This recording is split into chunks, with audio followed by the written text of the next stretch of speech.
Assalamualaikum warahmatullahi wabarakatuh. Perkenalkan, nama saya Nurjana, Prodi Akuntansi Terapan, kelas A NIM 220901601025. Di sini saya akan menjelaskan tentang subjek dan objek hukum. Langsung saja, pengertian subjek hukum. Menurut Algra, subjek hukum adalah setiap orang yang mempunyai hak dan kewajiban yang menimbulkan wewenang hukum, sedangkan wewenang hukum itu adalah kewenangan untuk menjadi subjek dari hak-hak. Dalam menjalankan perbuatan hukum, subjek hukum memiliki wewenang. Wewenang subjek hukum dapat dibagi menjadi dua, yaitu yang pertama, wewenang untuk mempunyai hak. Yang kedua, wewenang untuk melakukan atau menjalankan perbuatan hukum dan faktor-faktor yang memengaruhinya. Selanjutnya, dalam dunia hukum, subjek hukum dapat diartikan sebagai pembawa hal, yakni manusia dan badan hukum. Yang pertama, manusia. Manusia sebagai subjek hukum sejak saat dia dilahirkan dan berakhir pada saat dia meninggal dunia. Bahkan, seseorang yang masih dalam kandungan ibunya dapat dianggap sebagai pembawa hak apabila kepentingannya memerlukannya untuk menjadi ahli waris. Namun, ada beberapa yang oleh hukum dipandang sebagai subjek hukum yang tidak cakap hukum. Maka, dalam melakukan perbuatan-perbuatan hukum, mereka harus diwakili atau dibantu oleh orang lain. Selanjutnya, adapun ukuran dewasa manusia sebagai subjek hukum itu berbeda-beda kriterianya menurut hukum atau undang-undang yang mengaturnya. Misalnya, yang pertama, hukum Islam, bahwa dewasanya seorang pria jika dia telah bermimpi basah dan dewasanya seorang wanita apabila dia telah haid atau menstruasi. Yang kedua, Kitab Undang-Undang Hukum Perdata atau KUH Perdata, bahwa dewasanya seorang pria setelah dia berumur 18 tahun dan dewasanya untuk seorang wanita adalah setelah dia berumur 15 tahun, pasal 29 KUH Perdata. Yang ketiga, Undang-Undang Nomor 1 Tahun 1974 tentang perkawinan, bahwa dewasanya seorang pria setelah dia berumur 19 tahun dan dewasanya seorang wanita adalah setelah dia berumur 16 tahun, pasal 7 ayat 1. Yang keempat, Kitab Undang-Undang Hukum Pidana atau KUHP, bahwa dewasanya seorang pria dan wanita apabila dia telah berumur 16 tahun, atau pasal 45.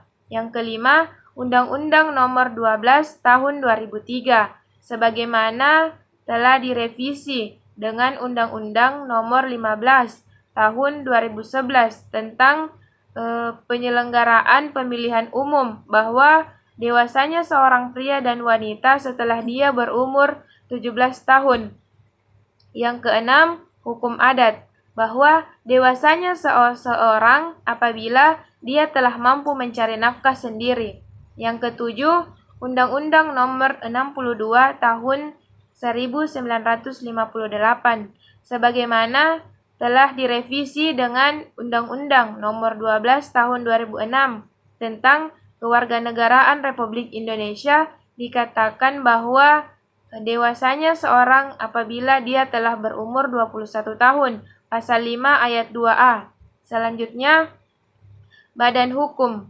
Badan hukum atau disebut juga pribadi hukum, yaitu suatu badan atau lembaga yang sengaja dibuat atau didirikan untuk suatu tujuan tertentu dan diberikan status sebagai subjek hukum sehingga dapat mengadakan hubungan-hubungan hukum dan memikul hak dan kewajiban hukum secara mandiri, terpisah dari hak dan kewajiban hukum dari para anggotanya. Selanjutnya, berdasarkan aneka warna hukum, terdapat 3 macam badan hukum. Yang pertama, badan hukum menurut hukum Eropa, yakni badan hukum yang diatur menurut hukum yang dikonkordansikan dengan hukum yang berlaku di negara Belanda. Yang kedua, badan hukum adat, yakni badan hukum menurut hukum Bumiputra yang pada umumnya tidak tertulis. Selanjutnya, yang ketiga, badan hukum menurut hukum bukan Eropa yang tertulis sekarang, badan hukum menurut hukum Indonesia, yakni badan hukum yang didirikan oleh Timur Asing atau Bumiputra yang menundukkan diri dengan hukum negeri Belanda. Selanjutnya, menurut bentuknya, badan hukum dibedakan menjadi dua. Yang pertama, badan hukum publik. Badan hukum publik yaitu badan hukum yang didirikan berdasarkan hukum, ialah badan hukum yang menyangkut kepentingan publik, orang banyak atau negara pada umumnya. Yang kedua, badan hukum privat, yakni badan hukum yang didirikan berdasarkan hukum sipil atau perdata yang menyangkut kepentingan pribadi di dalam badan hukum itu. Selanjutnya, objek hukum. Apa itu objek hukum?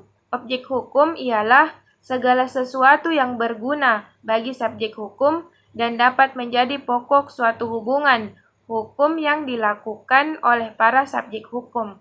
Dalam bahasa, hukum dapat juga disebut hak atau benda yang dapat dikuasai atau dimiliki subjek hukum. Hak seringkali diidentikan dengan izin atau kewenangan atau kekuasaan. Adapun mengenai benda, benda adalah segala objek hukum yang dapat dihak oleh subjek hukum, yakni orang atau badan hukum.